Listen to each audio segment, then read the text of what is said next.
vraiment, vous savez que comme dans tous les pays de l'Afrique, la situation de la femme, des femmes en général, laisse à désirer.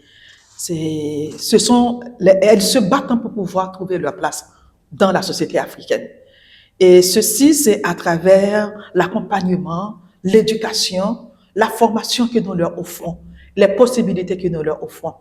Elles sont confrontées en grande partie à cette pauvreté, pauvreté sociale, pauvreté aussi émotionnelle, parce que beaucoup de jeunes femmes aussi sont laissées à, bon, par exemple, quand elles tombent enceintes, c'est une situation très difficile.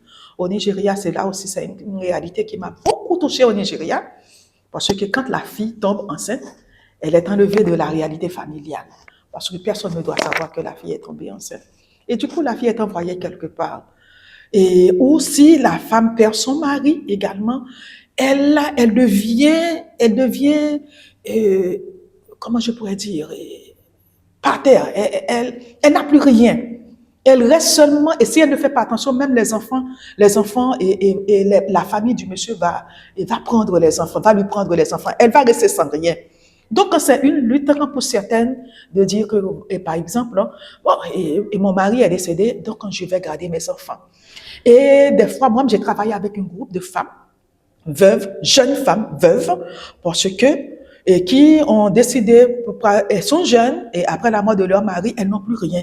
Parce que la famille du monsieur prend tous les biens du monsieur. Et la femme reste vulnérable sans rien. C'est la plus grande pauvreté de ces femmes-là. J'ai travaillé avec un groupe de femmes comme ça, les jeunes femmes veuves avec enfants. Et nous avons eu de petits projets pour les supporter, pour les soutenir. Comme elles n'ont rien, et la plupart commencent à se prostituer pour pouvoir s'occuper de leurs enfants. Et pour pouvoir se remarier, selon les ethnies, elles sont jeunes, elles peuvent se remarier. Mais elles ne peuvent pas comme ça parce que le nouveau mari peut leur demander de laisser les enfants. On va les épouser, mais sans les enfants. Elles doivent laisser leurs enfants à quelqu'un d'autre. Et c'est un petit projet pour les accompagner, celles qui veulent garder leurs enfants et s'occuper de leurs enfants, sans les laisser de côté. Donc, nous les accompagnons. C'est pour dire que la situation de la femme est telle que dans ce pays, que vraiment on sent le besoin de, nous, dans notre mission éducative comme salésienne, de les accompagner, même si avec leurs enfants, de les accompagner, parce qu'elles peuvent réussir. On peut leur donner des possibilités pour pouvoir réussir, même avec leurs enfants. Et c'est un travail formidable.